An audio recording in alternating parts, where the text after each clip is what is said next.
Our goal with this lesson is to be able to find the derivative of an accumulation function using FTC1. That's the first fundamental theorem of calculus. And we got a preview of what that's all about from the warm-up exercise. So think about that. Back over here on this warm-up, what was it that we were accumulating? We were accumulating area. And that's exactly what an accumulation function is going to do for us. So think about, if you find the answer to a definite integral like we did over here, what do you get? You just get a number, and that number is representing a net area bounded by the curve and the x-axis, or in the case of the warm-up exercise, the t-axis. It's just a number. It is not a function at all. It has a function in the integral, but when you're all done with it, it's just a number. It is possible to define a function based on a definite integral, though, and that function is what we're going to call an accumulation function. Here's an example of one of those things. Right here at the top, it says graph capital F of x is equal to, so you can see there is definitely a function of x, and inside of our function, we have ourselves a definite integral. Look at where the independent variable is. It becomes the upper limit of integration on our definite integral. So f of x is equal to the definite integral from -3 to x of -2t dt. Notice that this variable is different from the variable for the function. The only thing that the function variable, the independent variable, is changing is the upper limit. We don't want it to also change the integrand that's inside this integral here. That's why it's a different variable. Okay, so let's graph this. We're going to graph this as a series of points. You're going to see that it is a function of x and y. Now, thinking back to the warm-up exercise, the first definite integral that we did was from -3 to -3. I'm going to plot that as a point. Remember, what was the area from -3 to -3? It's a whole bunch of nothing, right? So our first point is going to be f of -3 is equal to 0. The interpretation of that, based on this accumulation function, is that the net area over the closed interval from -3 to -3 is a whole bunch of 0.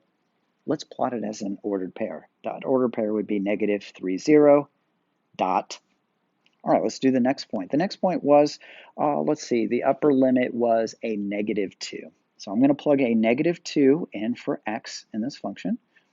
And it's only going to change the upper limit of integration. I'm going to go from -3 to -2 of that function. I just want the area underneath the curve. Do you remember what it was? Here, let me draw a little picture for you. Little trapezoid, the area of that trapezoid was 5. That's going to go with an x value of -2. Input a -2, I'm going to get a 5 out. What does that 5 mean? We have a net area of 5 from -3 to -2. Plot it as a point. Let's put a dot there. Let's do another one, shall we? Next point was, I think we went up to -1. So I'm going to plug in a -1 in for x. I'm going to take the definite integral from -3 to -1. What was the area in that case? I think it was 8. So I get the point, -1, 8, draw a dot.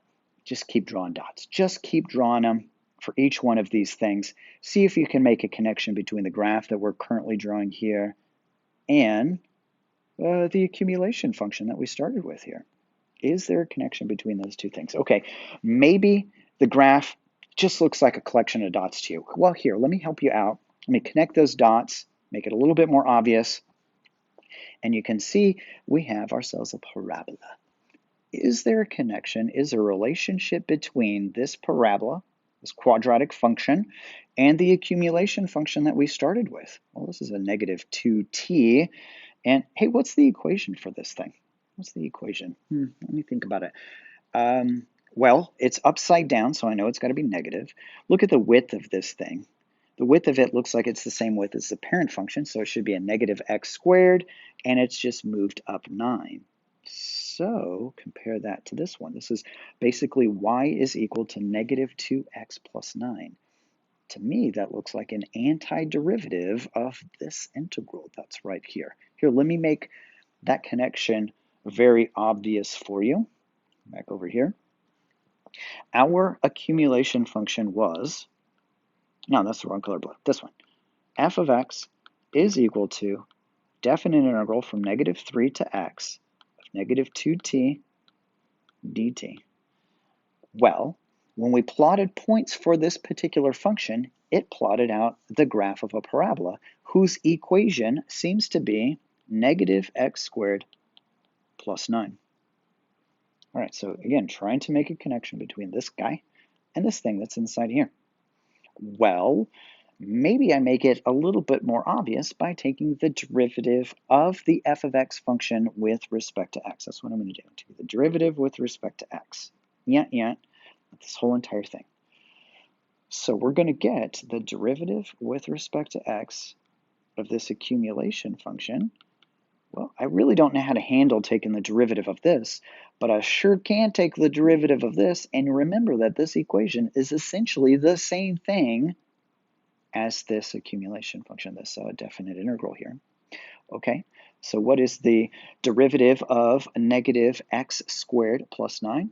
Use your leapfrog technique. That's going to be equal to a negative 2x. Derivative of 9 is 0. So make your connection here. What is the relationship between this negative 2x and... Why did I do that? I don't even know. That integrand that's right there. Notice it's exactly the same. It just has a different variable. This negative 2, it's not negative 2, it's negative x squared plus 9 is an antiderivative of what is in the integral here, this integrand, with a change of variable. As a matter of fact, this is basically the first fundamental theorem of calculus, which helps us take the derivative of these accumulation functions. And we can see that the derivative of this accumulation function is the same thing as the integrand with a change of variable. We're going to take this x here. We're just going to plug it in here where that t is. This theorem also establishes the inverse relationship between differential and integral calculus. Okay, all right, so let's take a look at the differences between a definite integral interpreted as a number, a net area, and a definite integral interpreted as a function. And so here's what it looks like. So here is regular definite integral as we came to see it in the previous lesson versus this new one, which is an accumulation function. Okay, so this one is just going to be a number. When we're all done, it's just a number, which is an area, a net area underneath the curve. This one is a whole bunch of numbers because it's a function. And each value of this function is just accumulating area. It's getting one of these. So here it's like, yeah, but what if I change this upper limit and I plot that as a function? That's what this one is doing for us. Okay, so over here on this left-hand side, this a and the b, those are just constant values, right? Those are our upper and our lower limits of integration. On the definite integral defined as a function, you only get one of those. The lower limit is the one that's a constant. The upper limit, however, is a variable, and specifically it is the variable for that function, okay? Now, speaking of functions, the integrand on the left-hand side is a function of x, and on the right-hand side, that's definite integral is interpreted as an entire function of x. And then one last thing to remember here is that the integrand for the definite integral as a function is a function of t. We want these two variables to be different. The reason why is because the x here that we input into our function, we only want it to change the upper limit of the definite integral. We don't want it to change the actual integral. Okay, then, here's then is the first fundamental theorem of calculus. FTC1 if you prefer. So we've got if f is continuous on an open interval containing a, then for every x in the interval, notice that this a is essentially the lower limit of integration here.